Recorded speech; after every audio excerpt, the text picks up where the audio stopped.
done. Could you open up to 1 Corinthians chapter 4? We're just going to look at two verses today, verses 6 and 7. And while you turn there, I just want to begin with 2 weeks ago, a very famous theologian in evangelical world passed away. His name was J.I. Packer, and he died at the ripe old age of 93. He lived a good long time. He has written 45, what I would say, very, very helpful books for churches, pastors, people. But his, what I would say is his masterpiece is this book right here. It's called Knowing God. If you have never read this book, I'd really encourage you to get this book, read it. The whole objective is to discuss the wonder and the magnitude and the majesty and the power of God. I can remember having to read this my freshman year at seminary for systematic theology. I can remember going down into the library of Moody Bible Institute in a corner cubicle and just reading through this book and just wondering about the immensity of God. He's amazing. But in the preface of this book, he says something very interesting. He says, ignorance of God, ignorance in the form of knowing His ways, His works, and also communion with Him, ignorance of God lies at the root of much of the church's weaknesses or weakness. This is profound if you let it sink in. He's saying the main problem with the church is that we often miss the one thing we are about, and that is knowing Him. We assume we know Him, but we are so quick to focus on ourselves, on our interests, on what we want to get out of the church, rather than coming to just simply know Him, to learn of Him. So Packer's point is this, is that the problems arising in the church are not so much from disagreements about philosophy, policy, and even practices, like, for instance, wearing masks, how should we rightly view COVID, or even our willingness to get involved in racial equality, which is important. He is saying those aren't the main issues. The main issue where the church falls short is that we so easily forget Him. We so easily forget how amazing He is. And we focus on ourselves. And this is the whole problem with the Corinthian church. The Corinthian church forgot God. Let's stand. I want us to read verses 6 and 7 today. And the title of this is Giving Credit Where Credit is Due. Verses 6 and 7, 1 Corinthians chapter 4. I have applied all these things to myself and Apollos for your benefit, brothers, that you may learn by us not to go beyond what is written, that none of you may be puffed up in favor of one against another. For who sees anything different in you? What do you have that you did not receive? If then you received it, why do you boast as if you did not receive it? You may be seated. Those are the two verses we're going to look at. From just reading them, they're hard to grasp, but we're going to walk through it very slowly. But before we get to these two verses, I want to tell you a story, a very true story. As I'm going to walk through it, you're probably going to say, oh, that's not a true story, but it is. And I'm calling this story all about Eric. My senior year in college, I went to the University of Dayton. It was coming to a close. I had one final presentation to give before I graduated with a Bachelor of Science in Marketing. In this final required class, all of the graduating marketing students had to form teams of 4 to basically study a whole marketing campaign of a popular product at that day. We picked La Quinta Inns. And then do a formal presentation to the marketing department. We had 5 professors and 1 business dean that would watch us and grade our final presentation. And in order to get your degree, it had to pass. So really, in a sense, my whole 4 years of undergraduate culminated in one class. When forming the team, I wanted to join with students I knew would work hard, and I looked for people that could do different things than I. For instance, I like to present and make slides, which is kind of obvious, kind of works into what I do now. There was a lady in our class that liked to do marketing research, and she loved statistics, and she hated speaking. So her and I were like, hey, let's work together. We had a third guy that liked to write papers, liked to edit papers. He's very verbal. So he joined our team, so we had an original group of 3, but we needed one more person to join our team. In a few minutes, across the class, came strolling a student named Eric. I knew Eric very well because Eric was on my rugby team, and I tried to avoid his gaze. I did not want Eric on my team. He would not be a good asset. The problem is, Eric got to the shy girl in our group, and he asked her, hey, do you mind if I join your team? And he talked just like that. And she said, sure, that will make 4. And I was like, oh no. Eric turned to me, shook my hand, and said, I knew this was the group to join. This will be great. So for 3 long months of that semester, our team had to meet once a week out of class to check on our progress and to knock off syllabus requirements. And if you don't know what a syllabus is, Nola Carew will help you with that. Syllabus is something that we had to turn in every week to make sure we were working our plan. Eric, however, rarely showed up to any of our meetings. The other members really didn't care after a while because they realized he didn't add anything to the team. They said, actually, we got more done when he wasn't there. Well, one day at rugby practice, I saw Eric and I said, where have you been? He said, take it easy, man. Take it easy, Weeks. It'll be all right. We'll get this done. And he goes, and by the way, our next meeting, I'm going to be at a party, so I won't be there. Okay. All right. Needless to say, after 3 months, Eric did nothing as the final day for the presentation approached. We had one last meeting before we had to give our 30-minute presentation, and the syllabus requirement said every person on the team had to do some part of the presentation. Didn't say how long, but they had to be a part of it. So it was decided I would do the majority. Each member would do a small part, but what do we do with Eric? We decided we would let Eric wrap up all our conclusions at the very end. Gave him a couple minutes. That would fulfill the requirement. So it was the day for the final. The team showed up 15 minutes before we were scheduled to make sure we had everything ready. I came in a suit, as did the other guy on our team. The shy girl wore a snappy dress and a sweater combo. We all looked very professional, but where was Eric? 10 minutes to go, and he still wasn't there. 5 minutes, and I finally saw him walking down the hall. He was wearing a red dress, red high heels, fake bosoms, a wig, makeup, and he was drunk. I was a bit furious with Eric, but we had to make a presentation. The show must go on. So for the first 3/4 of the presentation, it was spot on. The original team did their work, did a great work, and then it was Eric's turn. He gets up, walks up, and it kind of looks like this. We'd be on the presentation, and the professors were in the second row just kind of looking at us. They were writing notes. And Eric gets up and he goes, hello, how are you? Kind of snickered a little bit. And then all he did is he read word by word what was on the PowerPoint presentation. But the problem was all of his words sounded like he had marbles in his mouth because he drank quite a bit before he got there. Then he finished, did a bow. He might have even done a curtsy. I don't remember. I was too mad at that point. And he left the stage. It was horrible, like horrible.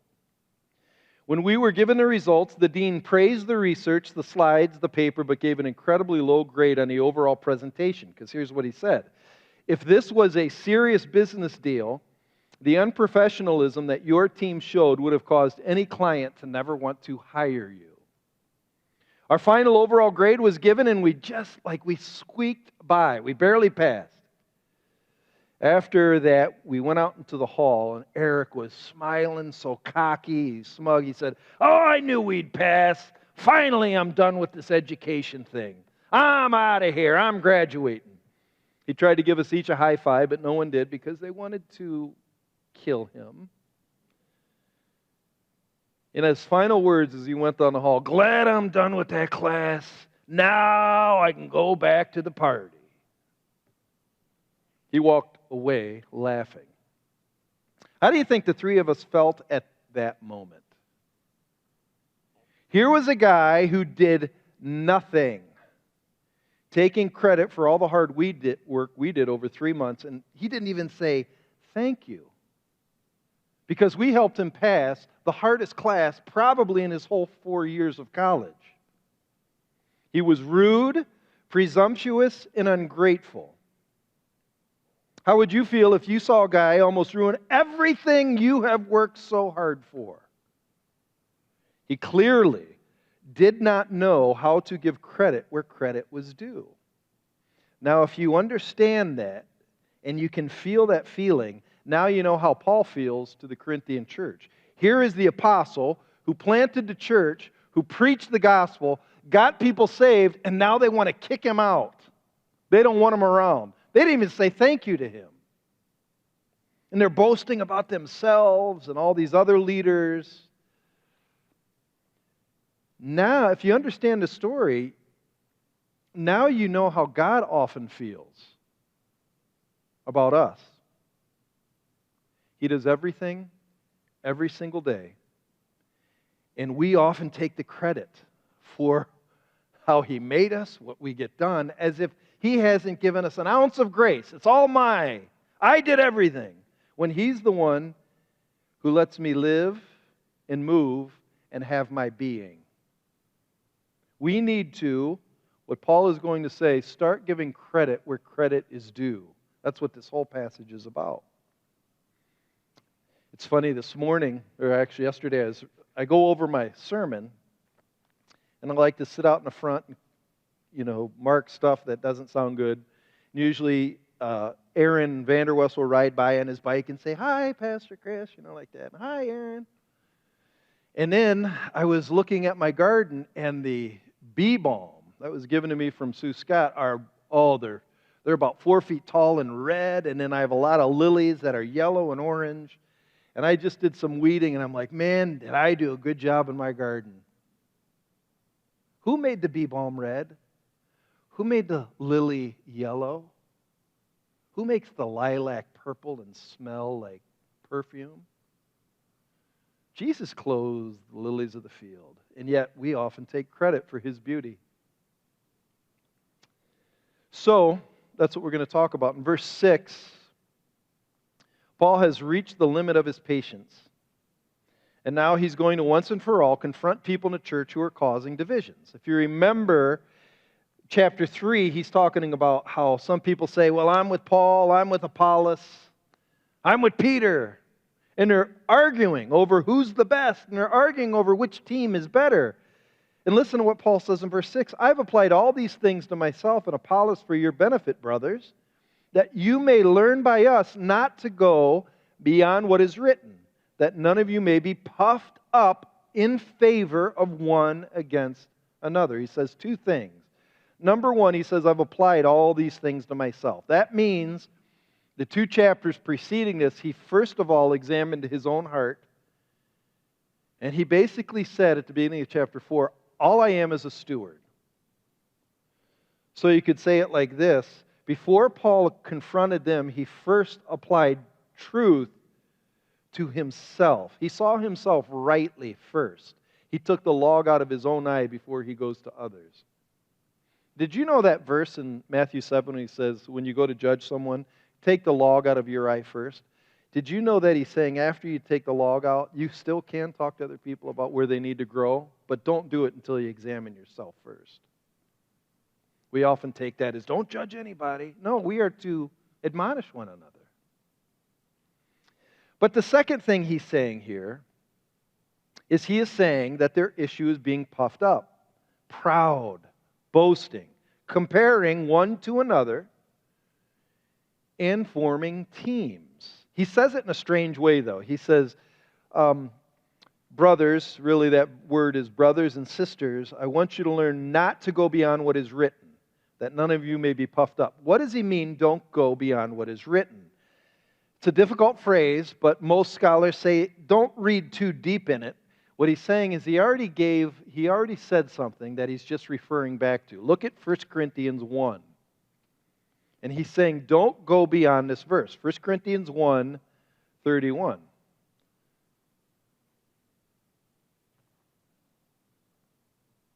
In verse 131 says this, so as it is written, let the one who boasts boast in the Lord. So he's saying don't go beyond that. What that means is, all right, give your praise where it's due and stop there. Stop there. Corinthians have forgotten this simple truth. There's only one thing any of us can legitimately boast about, and it's that we know God. That's it. It's actually a reference back to Jeremiah chapter 9, 23 and 24. It's a very popular verse. You can write it down, but I would really advise you to learn this verse. Here's what Jeremiah writes. Thus says the Lord, let not the wise man boast in his wisdom. Let not the mighty man boast in his might. Let not the rich man boast in his riches. But let him who boasts boast in this, that he understands and knows me, that I am the Lord. That's it. Don't go beyond that. As a result of their ignoring this passage, Paul says that they started boasting in themselves. They've been boasting in talents of people they follow and comparing, like drunk Eric, who doesn't give credit where credit is due. What they've done is, what happens when you forget about God, you start to see yourself bigger than you actually are. That is where verse 7 comes in. If we go to 1 Corinthians 4:7, listen to verse 7. This is meant to be like a punch in the gut. It reads kind of odd in the ESV. I'll interpret it in the NIV. But here's what the ESV says. For who sees anything different in you? What do you have that you did not receive? If then you received it, why do you boast as if you did not receive it? So these are the three questions. So verse 7, Paul is asking these three questions to get you thinking. They get the Corinthians thinking. The first question is this. Who makes you different from anyone else? Who formed you? Who gave you your intelligence? Some of you are really smart. But who gave that intelligence to you? How about your strength? Who gave you your strength? Who gave you your beauty? Oh, it was my filter on Instagram. If I just pose this way and I get sepia and I look it just right, I look beautiful and I take out all the wrinkles. I'm gorgeous. No, who really is the one that gave you your looks? Who gave you your athletic ability? I'll tell you, I have a son, my oldest son, Joseph. He's going to kill me for saying this. You should see what he eats on a regular basis. Doritos and cheese puffs. But his body is like, what? He doesn't even work out, and he looks like Adonis. What, Joe, what is this? I could eat the same thing, and I would be 400 pounds. Who gives you that body? God? God does. How about your musical talent? How about your ability to make a big paycheck? Do you take credit for what was given you? That's why the second question is, what do you have that you did not receive? In Him we live, we move, and we have our being. Colossians 1 says He holds all things together. What if He let go? And then the final question, if you did receive it, if you were given it, why do you boast? Why do you boast as if you earned it? Eric did nothing, and yet he's like, I did it. You did nothing. We kind of are like drunk Eric. Look at me compared to everybody else. It's in God's eyes, it's not accurate. Boasting is a real problem in the church, even to this day. We boast about rather insignificant things: our denomination, our church size, our pastors, our buildings, our programs, our softball teams, our style of music, and who is more socially woke or who is more hardcore fundamentalist. We even boast about what, in some sense, even about miracles that God does, as if it's about us. We're more special because God does more work at our church. It's about God, not us.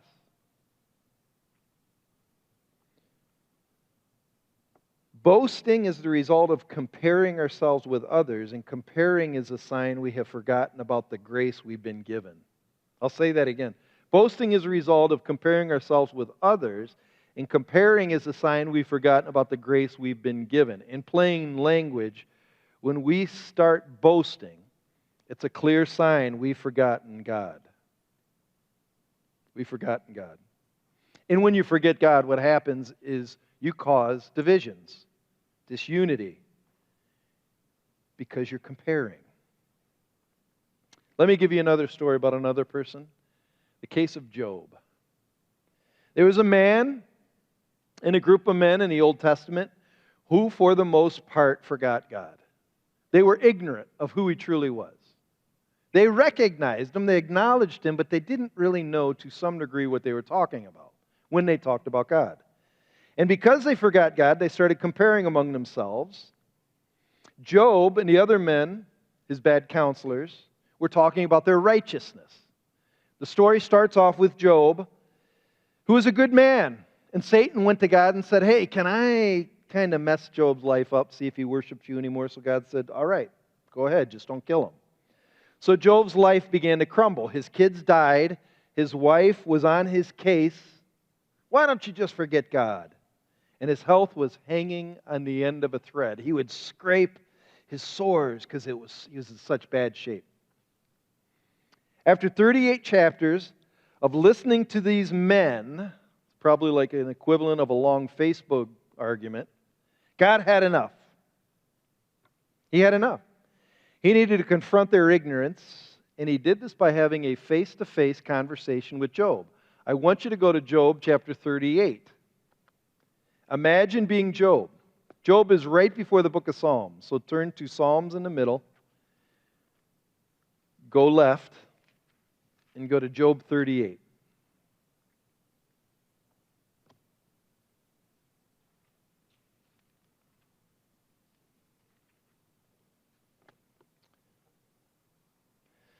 So God was going to confront Job and these men. And basically, He's going to speak into words that they were speaking that they had no idea what they were saying. They were ignorant.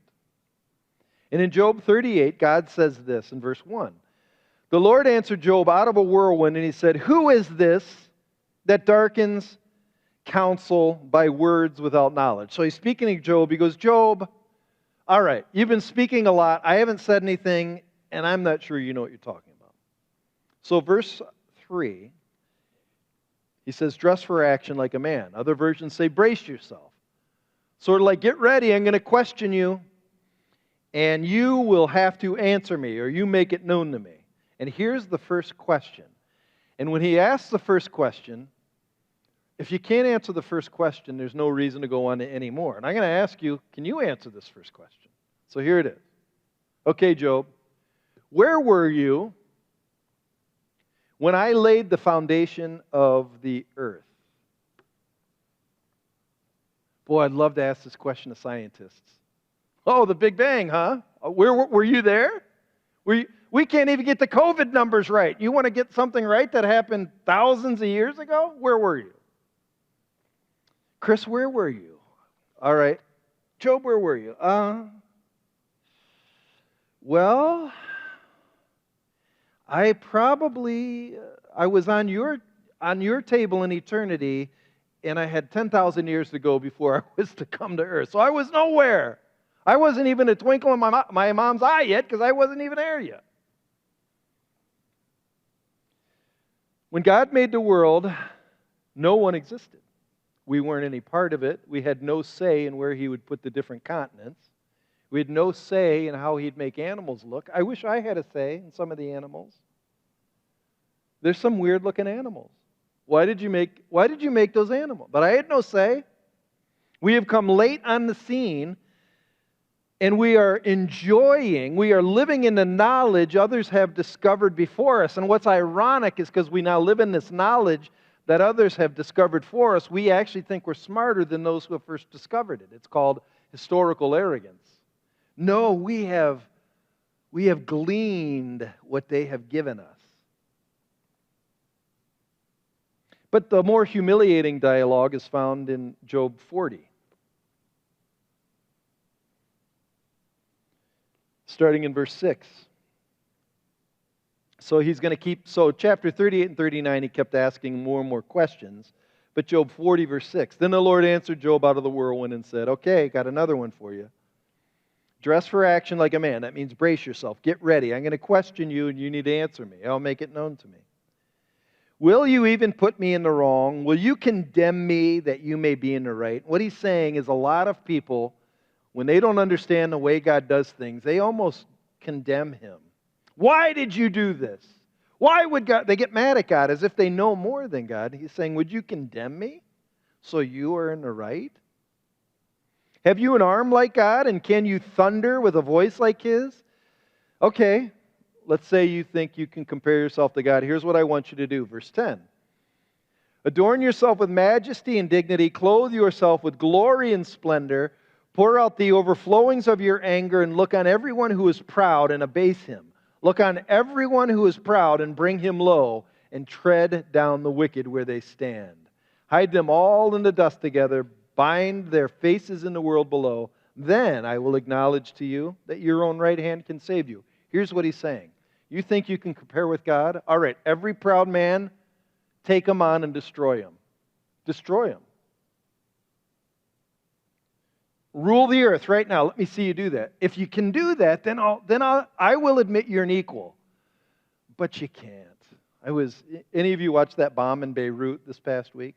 It's kind of a smaller mushroom cloud. An explosive factory blew up, and thousands of people were just knocked over. 100 people died. Could you imagine being 100 feet away from that bomb and say, all right, I can stand this. Come on, bring that bomb on. I saw a video of these girls that were in a store when it happened, and they saw the fire go up, and then they kind of go out, and then they see this mushroom cloud, and they run in, and the doors shatter, and the girl's blown back, and she's knocked. It's a terrible video. And it's just one teeny little bomb. Imagine standing next to a volcano. It says a volcano is just the breath of God's mouth. It's nothing for him. Who are we? That's why in Job chapter 42, he says, Job chapter 42, 1, Then Job answered the Lord and said, I know that you can do all things, and that no purpose of yours can be thwarted. Who is this that hides counsel without knowledge? Therefore I have uttered what I did not understand, things too wonderful for me which I did not know. Hear, and I will speak. I will question you, and you make it known. I had heard of you by the hearing of the ear, but now my eyes see you. Therefore, Job says, I despise myself and I repent. In other words, I realize I boast too much. I think too highly of myself. And my mouth is shut. I need to learn. I have some interesting quotes from another theologian that passed away a while ago. His name's A.W. Tozier. I want you just to listen to these verses. That's heavy an arm like God. Listen to what he says. First one he says is, God is real. He is real in the absolute and final sense that nothing else is. All other reality is contingent upon His reality. So if He didn't exist, none of us would. This next one's really interesting. Begin where we will. That means begin where you start. Wherever you start, wherever you want to begin, God was there first. God is not contained, He contains. He does not have to give an account to us for His being. It's so funny when people get mad at God as if He has to give an account to us. We live because He allows us to. But here's the most interesting one by Tozer. Think of this real closely. Were every man on earth to become atheist, it could not affect God in any way. He is what He is in Himself without regard to any other. To believe in Him adds nothing to His perfections. To doubt Him takes nothing away. In other words, you can say God is not insecure. People are insecure, and so they like to be encouraged. They want people to talk nice about them. God doesn't feel better because we come to worship. He already is better. God wants you to come to worship Him because it's the best thing for you. That's why we do it. He wants to bless you. He doesn't need it. He knows you need it. I was talking with somebody, I was explaining to him, he asked me, what am I going to preach about? And he goes, well, all right, what is the response? What are the 5 responses of somebody that gets it? That gets it. They've got to stop boasting and they need to giving credit where credit's due. What are 5 responses of somebody who gives credit where credit's due? First thing is this: gratitude for everything. There's a very interesting chapter in Luke. Luke chapter 13, 1 through 5. Jesus is basically commenting on the disasters that happen in the world. And the disciples are like, why do those happen? Are people evil? He said, no, actually, all the disasters we deserve. We should just be grateful they didn't happen to us. You could say it like this: did you know we all deserve COVID-19?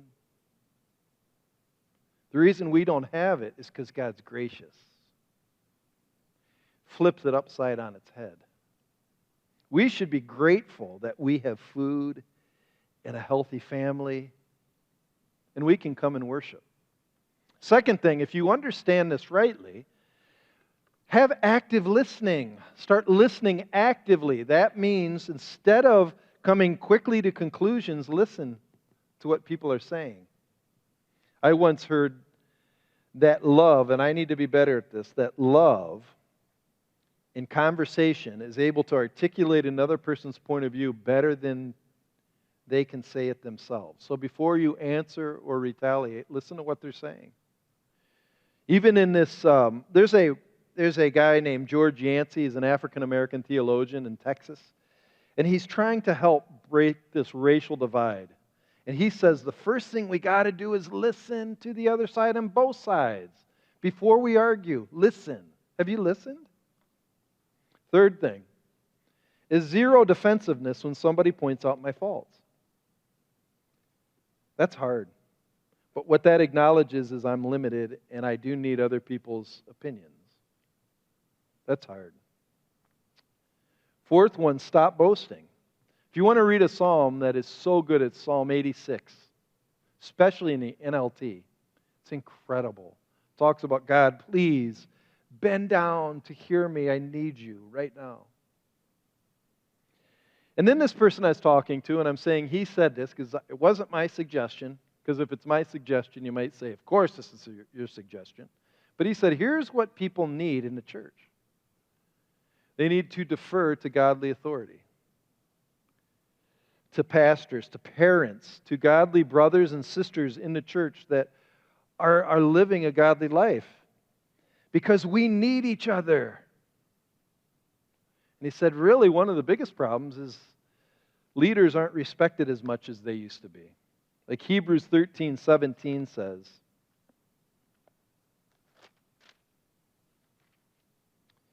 obey your leaders and submit to them, for they are keeping watch over your souls as those who will have to give an account.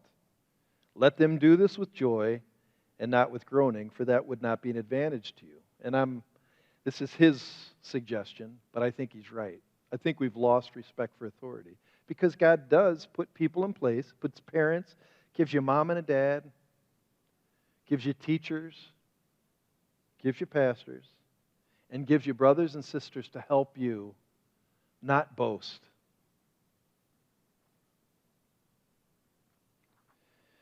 So instead of boasting and taking credit that is not ours to take, let us serve one another. Christ wants unity in His church. To do all for the glory of God and not factions, not to compete.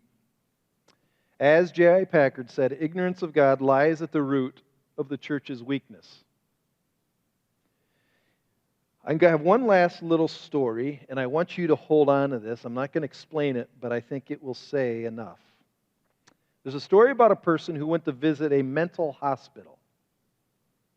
And on his arrival, he was astounded to note that there were only 3 guards watching over 100 dangerous inmates in this mental asylum. He asked his guide that was showing him around, "Don't you fear that these people will overpower the guards and escape?" And the guide said no. And he said, "Because lunatics never unite."